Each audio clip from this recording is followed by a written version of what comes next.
Hi friends, SM വ്ളോഗ്സിൻ്റെ പുതിയൊരു വീഡിയോയിലേക്ക് എല്ലാവർക്കും സ്വാഗതം. ഇന്ന് നമ്മൾ നോക്കാൻ പോകുന്നത് തേരെ ബിൻ ഡ്രാമയുടെ 7th എപ്പിസോഡാണ്. വീഡിയോയിലേക്ക് കടക്കുന്നതിന് മുമ്പേ നമ്മുടെ ചാനൽ ആദ്യമായിട്ടാണ് കാണുന്നതെങ്കിൽ സബ്സ്ക്രൈബ് ചെയ്യാനും ലൈക്ക് ചെയ്യാനും മറക്കരുത്. നമുക്ക് വീഡിയോയിലേക്ക് കടക്കാം. അങ്ങനെ മുർത്തസിമിൻ്റെ അവസ്ഥ കണ്ട് അവന് എന്തെങ്കിലും സംഭവിക്കുമോ എന്ന പേടിയിൽ മീരാബ് അൻവറിനെ സഹായത്തിനായി വിളിക്കാനായിട്ട് അൻവറിൻ്റെ റൂമിലേക്ക് പോകുന്നു. അൻവറിൻ്റെ റൂമിൻ്റെ വാതിൽ വെപ്രാളത്തോടെ മുട്ടുന്നത് കേട്ട് പേടിച്ച് അൻവർ വന്ന് വാതിൽ തുറക്കുമ്പോൾ മീരാബിനെയാണ് കാണുന്നത്. അൻവർ അവളോട് കാര്യം എന്താണെന്ന് അന്വേഷിക്കുന്നു. അപ്പോൾ മീരാബ് മോർത്തസിമിൻ്റെ അവസ്ഥ അറിയിക്കുന്നു. മോർത്തസിമിനെ എങ്ങനെയെങ്കിലും രക്ഷിക്കണമെന്ന് അൻവറിനോട് പറഞ്ഞ് അൻവറിൻ്റെ കൈ പിടിച്ച് റൂമിലോട്ട് കൊണ്ടുപോകുന്നു. എന്നാൽ ഇത് കേൾക്കുമ്പോൾ തന്നെ അൻവറിന് മോർത്തസിമിന് എന്താണ് സംഭവിച്ചതെന്ന് മനസ്സിലാകുന്നു. അങ്ങനെ അൻവർ മീരാബിനോട് പറയുന്നു, ഇത് മീനിൻ്റെ അലർജിയാണ്. കുഞ്ഞിലെ മുതൽ മോർത്തസിം മീൻ കഴിക്കാറില്ല. അവന് മീനിൻ്റെ അലർജി ഉണ്ട്. ഇന്നവൻ മീൻ കഴിച്ചതല്ലേ, അതാവും ഇങ്ങനെ സംഭവിച്ചത്. നീ പേടിക്കേണ്ട, മെഡിസിൻ കൊടുത്താൽ ശരിയാകുമെന്ന്. അങ്ങനെ മെഡിസിൻ എടുത്ത് മീരാബിൻ്റെ കയ്യിൽ കൊടുക്കുന്നു. അങ്ങനെ ആ മെഡിസിൻ മീരാബ് മോർത്തസിമിന് കൊടുക്കുന്നു. ആ മെഡിസിൻ മോർത്തസിമിന് കൊടുത്തതിന് ശേഷം അവൻ നന്നായി ഉറങ്ങുന്നു. എന്നാൽ മീരാബിന് അവൻ്റെ അവസ്ഥ കണ്ട് വല്ലാതെ സങ്കടം തോന്നുന്നു. മോർത്തസിമിൻ്റെ ഈ അവസ്ഥയ്ക്ക് കാരണം താനാണെന്നും അവന് എങ്ങനെയെങ്കിലും അസുഖം ശരിയായാൽ മതിയായിരുന്നു എന്നെല്ലാം വിചാരിച്ച് നിൽക്കുന്നു. തുടർന്ന് അടുത്ത ദിവസമാണ് കാണിക്കുന്നത്.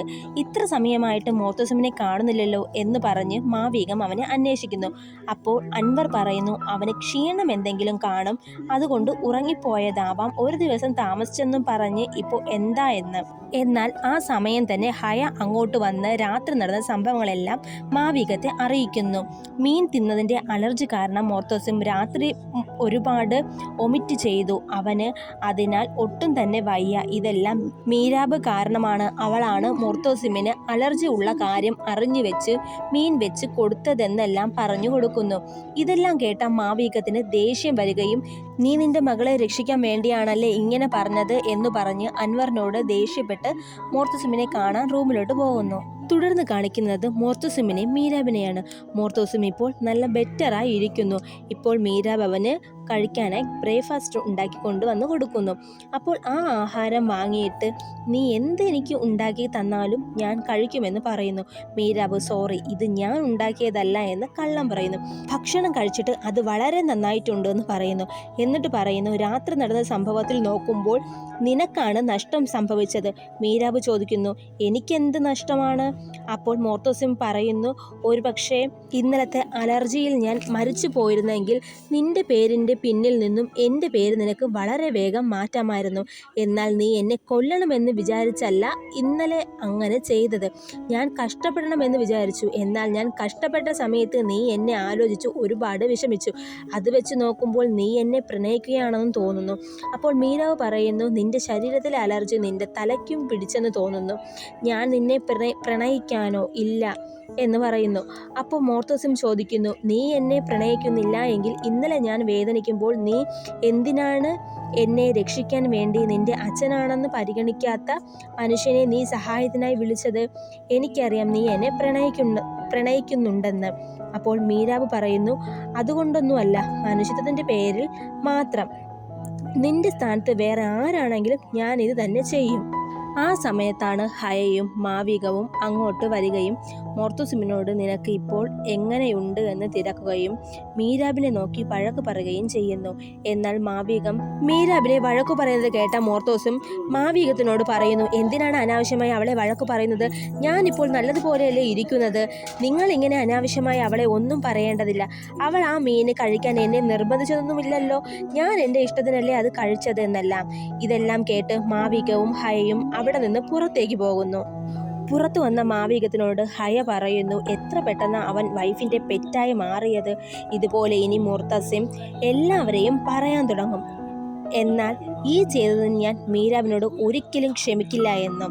ഇത് കേട്ട മാവീകം പറയുന്നു, നീ എന്തിന് ക്ഷമിക്കാതിരിക്കണം? നീ അവരുടെ ജീവിതത്തിൽ ഇൻ്റർഫിയർ ചെയ്യേണ്ട കാര്യമില്ല. അവൾ അവൻ്റെ ഭാര്യയാണ്. അവർക്കിടയിൽ എന്തെങ്കിലും പ്രശ്നമുണ്ടെങ്കിൽ അത് പരിഹരിക്കാനും അവർക്കറിയാം. നീ ഒരു കാര്യം മറക്കരുത്, മീരാബാണ് ഇനി മുതൽ ഈ ഫാമിലി കാര്യങ്ങൾ നോക്കാൻ പോകുന്നത്. അവൾ പറയുന്ന കാര്യങ്ങൾ മാത്രമേ ഇവിടെ നടക്കൂ എന്നെല്ലാം. ഇത് കേട്ട ഹൈക്ക് ദേഷ്യം വരികയും മനസ്സിൽ നടക്കും നമുക്ക് കാണാം എന്ന് പറഞ്ഞ് അവൾ അവിടെ നിന്ന് പോകുന്നു. റൂമിലെത്തിയ ഹയ അവരെ പിരിക്കുന്നതിന് എന്താ ഒരു വഴി എന്ന് ആലോചിക്കുന്നു. അങ്ങനെ അവൾക്കൊരു വഴി കിട്ടുന്നു. മോർത്തസമിനെ കണ്ട് അവനോട് മീരാബിനെ പറ്റി അവൾ നിന്റെ കൂടെ ജീവിക്കാൻ ആഗ്രഹിക്കുന്നില്ല, അതിനാലാണ് നിന്നെ കൊല്ലാൻ ശ്രമിച്ചതെന്ന് പറഞ്ഞു വിശ്വസിപ്പിച്ചാൽ അവൻ്റെ മനസ്സ് മാറുകയും തൻ്റെ ആഗ്രഹം എത്രയും വേഗം തന്നെ നടത്തിയെടുക്കാൻ സാധിക്കുമെന്നും അവൾ വിശ്വസിക്കുന്നു. ഇതിനെല്ലാം ശരിയായ സമയം ഇത് തന്നെയാണെന്ന് അവൾ കരുതുന്നു. അടുത്ത് മീരാബ് ഒറ്റയ്ക്കിരുന്ന് കഴിക്കുന്നത് കണ്ട മാവികം വന്ന് അവളോട് ചോദിക്കുന്നു, മോർത്തോസം ആഹാരം കഴിച്ചോ എന്ന്. എനിക്കറിയില്ല എന്ന് അവൾ പറയുമ്പോൾ, അവന് വയ്യാതിരിക്കുന്ന ഈ സാഹചര്യത്തിൽ നീയല്ലേ അവനെ നോക്കേണ്ടതെന്ന് മാവികം ചോദിക്കുന്നു. അപ്പോൾ അവൾ പറയുന്നു, അവന് വിശക്കുമ്പോൾ അവൻ വന്ന് തിന്നോളുമെന്ന്. ഇത് കേട്ട മാവികം അവളോട് പറയുന്നു, നീ ഇങ്ങനെ ഒന്നും പെരുമാറാൻ പാടില്ല. നീ ഇവിടെ ഇരുന്ന് ആഹാരം കഴിച്ചതിൽ എനിക്ക് യാതൊരു പ്രശ്നവും ഇല്ല. എന്നാൽ നീ അവനോടൊപ്പം ഇരുന്ന് കഴിക്കുന്നത് കാണുമ്പോൾ എനിക്ക് വളരെ സന്തോഷമായേനെ. ഇങ്ങനെ അത് അവളെ സാവധാനം പറഞ്ഞ് മനസ്സിലാക്കി കൊടുക്കുന്നു. ഇപ്പോൾ എൻ്റെ ഭർത്താവിന് വയ്യാതിരുന്നാൽ എന്താണ് അവർക്ക് വേണ്ടതെന്ന് നോക്കി ഞാൻ ചെയ്തു കൊടുക്കാതെ ഇരിക്കില്ല. അതുപോലെ നീയും അവനെ ഈ അവസ്ഥയിൽ ടേക്ക് കെയർ ചെയ്യണം. അത് മനസ്സിലാക്കിയ അവൾ മാവികത്തിനോട് ചോദിക്കുന്നു, ഓക്കെ, ഇപ്പോൾ ഞാൻ എന്താണ് അവന് വേണ്ടി ഉണ്ടാക്കി കൊടുക്കേണ്ടത്? നീ അവന് സൂപ്പ് ഉണ്ടാക്കി കൊടുക്ക്. ഈ അവസ്ഥയിൽ അവൻ്റെ ശരീരത്തിന് അതായിരിക്കും നല്ലതെന്ന് മാവികം പറയുന്നു. ഇതെല്ലാം തന്നെ ഹയ ഒളിച്ചു നിന്ന് കേൾക്കുന്നുണ്ടായിരുന്നു. ഇത് കേട്ടത് മീരാബിന് മുമ്പായി സൂപ്പ് ഉണ്ടാക്കി മുർത്തസിമിൻ്റെ മുറിയിലേക്ക് അവൾ കൊണ്ടുപോകുന്നു. സൂപ്പ് കൊണ്ട് മുർത്തസിമിന് അടുത്ത് പോയി ഇരുന്ന് ചോദിക്കുന്നു, നീ എന്തെങ്കിലും കഴിച്ചോ? നിന്റെ ഭാര്യ അവിടെ ഒറ്റയ്ക്കിരുന്ന് ഭക്ഷണം കഴിക്കുന്നു. നിന്നെ അവൾ ഒട്ടും തന്നെ പരിഗണിക്കുന്നതേ ഇല്ല. അതുകൊണ്ടാണ് ഞാൻ നിനക്ക് വേണ്ടി സൂപ്പ് റെഡിയാക്കി കൊണ്ടുവന്നത് എന്ന് പറഞ്ഞ് സൂപ്പ് കൊടുക്കുന്നു. എന്നാൽ അതവൻ വേണ്ട എന്നാണ് പറയുന്നത്. എന്നാൽ ഹയ ഈ അവസരം മുതലാക്കി മീരാബിനെ കുറിച്ച് ഒത്തിരി കുറ്റം പറയുന്നു. എന്നാൽ ഹയ എന്തൊക്കെ മീരാബിനെ പറഞ്ഞാലും അവൻ അവളെ വിട്ടുകൊടുത്ത് സംസാരിക്കുന്നില്ല. അപ്പോൾ ഹയ കൊണ്ടുവന്ന സൂപ്പ് അവൻ വേണ്ടെന്ന് പറഞ്ഞത് കൊണ്ട് അവനെ കൊണ്ട് അത് എങ്ങനെയെങ്കിലും കുടിപ്പിക്കാൻ വേണ്ടി ഹയ പറയുന്നു, ഈ സൂപ്പ് ഞാൻ നിനക്ക് എടുത്തു കൊണ്ടുവന്നത് ഒരു കസിൻ എന്ന പരിഗണയിലാണ്, അതുകൊണ്ട് നീ ഇത് കഴിക്കണം. അങ്ങനെ അത് കഴിക്കാനായി അവൻ എടുക്കുന്ന സമയത്താണ് മീരാബ് അവനായി സൂപ്പ് തയ്യാറാക്കിക്കൊണ്ട് റൂമിലേക്ക് വന്നത്. അങ്ങനെ അവിടെ വരുന്ന മീരാബ് കാണുന്നത് ഹയ കൊണ്ടുവന്ന സൂപ്പ് കുടിക്കാൻ തയ്യാറാകുന്ന മോർത്തോസിമിനെയാണ്. ഇത് കണ്ട ദേഷ്യത്തിൽ അവൾ മോർത്തോസും വിളിച്ചിട്ടും നിൽക്കാതെ റൂമിൽ നിന്നും പുറത്തേക്ക് പോകുന്നു. പുറത്തു വന്നതിന് ശേഷം സെർവൻ ലേഡിയുടെ അടുത്ത് ഈ സൂപ്പ് കളഞ്ഞേക്കാൻ പറയുന്നു.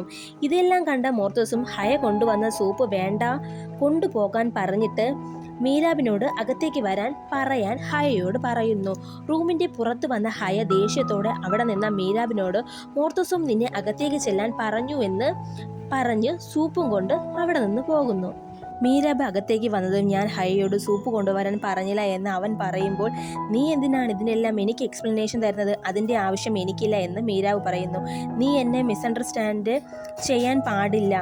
അവൾ എനിക്ക് കസിൻ മാത്രമാണ്. എനിക്ക് നീ മാത്രമാണ് മുഖ്യം. നമ്മുടെ കല്യാണത്തിന് ശേഷം ഞാൻ നിന്നെ അല്ലാതെ മറ്റൊരു പെണ്ണിനെയും തിരിഞ്ഞു പോലും നോക്കിയിട്ടില്ല. അപ്പോൾ മീരാബ് പറയും, ഓക്കെ, നിനക്ക് ഹയയുടെ അടുത്ത് ഒരു ഫീലിങ്സും ഇല്ല, എന്നാൽ അവൾക്ക് നിന്നോട് പ്രണയമാണ്. അത് എനിക്കും നന്നായിട്ട് അറിയാം. എന്നാൽ ഞാൻ അതിനെ ഒരിക്കലും എൻകറേജ് ചെയ്തിട്ടില്ല, അവൾക്ക് ഹോപ്പും കൊടുത്തിട്ടില്ല. നീ ഈ കാര്യത്തെ വലുതായി കാണേണ്ടതില്ല. ഹൈയും എനിക്ക് മറിയത്തെ പോലെ തന്നെയാണ്. എന്തൊക്കെയാണെങ്കിലും ഞാൻ നിന്നോട് ഷുവറായും പറയുന്നു, എനിക്ക് അവളുടെ അടുത്ത് ഒരു ഫീലിങ്സും തന്നെ ഇല്ല എന്ന് പറഞ്ഞ് മോർത്തോസും റൂമിനും പുറത്തേക്ക് പോകുന്നു. മീരാബും മോർത്തോസമിൻ്റെ മേൽ വളരെയധികം വിശ്വാസമാണ്. റൂമിന് പുറത്ത് വന്ന മീരാബിനോട് ഹയയും സംസാരിക്കുന്നു. നീ പറഞ്ഞ കാര്യമെല്ലാം സത്യം തന്നെയാണ്. എനിക്ക് മോർത്തോസമിനെ വളരെയധികം ഇഷ്ടമാണ്. ഞാൻ അവനെ കല്യാണം കഴിക്കണമെന്ന് ആഗ്രഹിക്കുന്നു. അതുകൊണ്ട് ഞാൻ നിന്നെ എത്രയും പെട്ടെന്ന് ഈ വീട്ടിന് പുറത്താക്കും. എന്നിട്ട് ഞാൻ അവന് തെളിയിച്ചു കൊടുക്കും നീ അവന് ചേർന്നതല്ല, നീ അവനെ ഒരിക്കലും സ്നേഹിച്ചിരുന്നില്ല എന്ന്. അപ്പോൾ മീരാബ് പറയുന്നു, നീ ആരോടാണ് വെല്ലുവിളിക്കുന്നത്? ഓക്കെ, ഞാൻ നിന്റെ വെല്ലുവിളി സ്വീകരിക്കുന്നു. നിനക്ക് അത്രയ്ക്ക് പവർ ഉണ്ടെങ്കിൽ നീ എന്നെ ഈ വീടിന് പുറത്താക്കി നോക്ക്. നീ എന്നെ ഈ വീടിന് പുറത്താക്കിയാൽ ഞാൻ ഇവിടെ നിന്നും വളരെയധികം സന്തോഷത്തോടെ പോകാം. എന്നാൽ ഞാൻ ഇവിടെ നിന്നും പോകുന്നത് വരെ മോർത്തോസും എൻ്റെ ഭർത്താവാണ്. അതുകൊണ്ട് ഞങ്ങളുടെ കാര്യത്തിൽ ഇടപെടാൻ നീ വരേണ്ടതില്ല. എന്നാൽ എനിക്ക് ഈ സമയത്ത് പോലും നിന്നെ ഈ വീട്ടിൽ നിന്ന് പുറത്താക്കാൻ കഴിയും. നിനക്ക് കല്യാണം നടത്തിയാൽ നീ ഇവിടെ നിന്ന് പോകും. എന്നെ ഈ വീട്ടിൽ നിന്നും പുറത്താക്കാനും എൻ്റെ കല്യാണം കഴിപ്പിക്കാനും നീ ആരാണ് എന്ന് ഹയ ചോദിക്കുന്നു. അപ്പോൾ മീരാവ് പറയുന്നു, നീ ഈ മോതിരം കണ്ടില്ലേ? ഈ മോതിരം ആരുടെ വിരലിലാണോ അവരാണ് ഈ വീടിൻ്റെ ഓണർ. അവരാണ് ഈ വീട്ടിലെ എല്ലാ കാര്യങ്ങളും തീരുമാനിക്കുന്നത്. അതുകൊണ്ട് എനിക്ക് നിൻ്റെ കല്യാണം തീരുമാനിക്കാനുള്ള അധികാരമുണ്ട്. ഞാൻ വിചാരിച്ചാൽ നിന്നെ ഈ നിമിഷം പോലും ഈ വീടിന് പുറത്താക്കാം. അതുകൊണ്ട് നീ ഓരോ കാര്യം ചെയ്യുമ്പോഴും ശ്രദ്ധിച്ച് മാത്രം ചെയ്യൂ എന്ന് മീരാവ് വാണിംഗ് കൊടുക്കുന്നു. മീരാവ് ക്ഷീണിച്ച് ഉറങ്ങാനായി വരുമ്പോൾ മോർത്തോസും എന്താ നീ ഇത്രയും ക്ഷീണിച്ചിരിക്കുന്നത് എന്ന് ചോദിക്കുന്നു. അപ്പോൾ അവൾ പറയുന്നു, എനിക്ക് എന്തൊക്കെ ജോലിയാണ് ഉള്ളത്. ഓരോ ദിവസവും അക്കൗണ്ട് നോക്കണം, ഓരോരുത്തരുടെ പ്രശ്നങ്ങൾ പരിഹരിച്ച് കൊടുക്കണം. അങ്ങനെ എന്തുമാത്രം ജോലിയാണ്. ഞാൻ എന്തൊക്കെയാണ് ഒരു ദിവസം ചെയ്യേണ്ടത്. ഒരു ദിവസം ഈ ജോലികളെല്ലാം തന്നെ ചെയ്യാൻ എനിക്ക് തല കറങ്ങുന്നു. എന്തൊക്കെയാണെങ്കിലും നീ എല്ലാ ജോലിയും ദിവസവും ചെയ്യുന്നുണ്ടല്ലോ. അതിൻ്റെ ഇടയ്ക്ക് നീ എൻ്റെ കാര്യം കൂടി നോക്കിയാൽ നല്ലതായിരിക്കും. ഞാൻ നാളെ മുതൽ നോക്കാം. നിനക്ക് നാളെ ഞാൻ മീൻ വെച്ച് തരാം എന്നവൾ അപ്പോൾ കളിയാക്കി പറയുന്നു. എന്ന് പറഞ്ഞ് അവൾ ഉറങ്ങാനായിട്ട് കട്ടിലോട്ട് പോകുമ്പോൾ ഒരു ബുക്ക് മേശപ്പുറത്ത് ഇരിക്കുന്നത് കാണുന്നു. ആ ബുക്ക് കല്യാണത്തെക്കുറിച്ചുള്ളതായിരുന്നു. ആ ബുക്ക് എടുത്ത് നോക്കിയിട്ട് ഈ ബുക്ക് ആരാണ് ഇവിടെ വെച്ചത് എന്ന് അവൾ ചോദിക്കുന്നു. അപ്പോൾ അവൻ പറയുന്നു, നീ ഒരു വിവാഹ ജീവിതത്തിൽ മനസ്സിലാക്കേണ്ട ഒരുപാട് കാര്യങ്ങളുണ്ട്. ഒരു പുരുഷനെ കൊണ്ട് മാത്രമേ ഒരു സ്ത്രീയെ പൂർണ്ണമാക്കാൻ സാധിക്കുകയുള്ളൂ. അതുപോലെ ഒരു സ്ത്രീയെ കൊണ്ട് മാത്രമേ ഒരു പുരുഷനെ പൂർണ്ണമാക്കാൻ സാധിക്കുകയുള്ളൂ. അങ്ങനെ എല്ലാവൻ ഡയലോഗ് അടിക്കുന്നു. മീരാവ് ഡ്രസ്സ് ചെയ്തിട്ട് വന്നിരിക്കുന്നത് കണ്ടതും മോർത്തോസും അവളെ അപ്രീഷിയേറ്റ് ചെയ്യുന്നു. അതിൽ അവൾ വളരെയധികം സന്തോഷമാകുന്നു. അപ്പോൾ അവൻ പറയുന്നു, ഇതാണ് മാരേജ് ലൈഫിൻ്റെ ഒരു സന്തോഷം. ഇങ്ങനെ മാത്രമേ ഒരു മാരേജ് ലൈഫ് മുന്നോട്ട് പോവുകയുള്ളൂ. ഞാൻ നിന്നെ അക്സെപ്റ്റ് ചെയ്തതുപോലെ നീയും എന്നെ അക്സെപ്റ്റ് ചെയ്യുന്ന ഒരു ദിവസം വരും. അപ്പോൾ നീ എന്ത് സപ്പോർട്ടും എന്നിൽ നിന്ന് പ്രതീക്ഷിക്കാവുന്നതാണ്. അപ്പോൾ നീ ഇതിനേക്കാൾ നല്ല സ്ട്രോങ് ആവും. നീ എപ്പോഴും പറയുമല്ലോ, നീ ഗട്ട്സുള്ള പെൺകുട്ടിയാണ്, നിനക്ക് ഒന്നിനെ കണ്ടും ഭയമില്ല എന്നല്ല. അങ്ങനെ അവൻ അവളെ ഒരുപാട് പുകഴ്ത്തി സംസാരിക്കുന്നു. ഇതെല്ലാം കേട്ട് അവൾ അത്ഭുതത്തോടെ അവനെ നോക്കി നിൽക്കുന്നു. ഇതെല്ലാം സംസാരിച്ച് അവളുടെ കയ്യിൽ അവൻ പിടിക്കുമ്പോഴാണ് അവൾക്ക് സ്ഥലകാല ബോധം ഉണ്ടാവുന്നത്.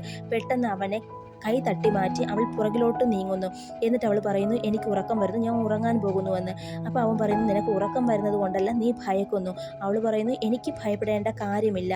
അവൻ പറയുന്നു, നീ ഭയപ്പെടുന്നുണ്ട്. നീ എന്നെ എത്രത്തോളം വെറുക്കുന്നു അതുപോലെ നീ എന്നെ സ്നേഹിക്കും.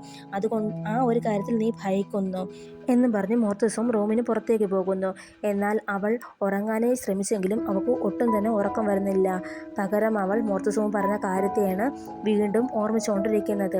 അവൾ എന്നിട്ട് പറയുന്നു, ഇല്ല, ഇങ്ങനെയൊന്നും സംഭവിക്കില്ല. ഇത്രയും കാണിച്ചുകൊണ്ടാണ് ഇന്നത്തെ എപ്പിസോഡ് അവസാനിക്കുന്നത്. അടുത്ത് എന്ത് സംഭവിക്കുമെന്ന് നമുക്ക് അടുത്ത വീഡിയോയിൽ കാണാം. Thank you.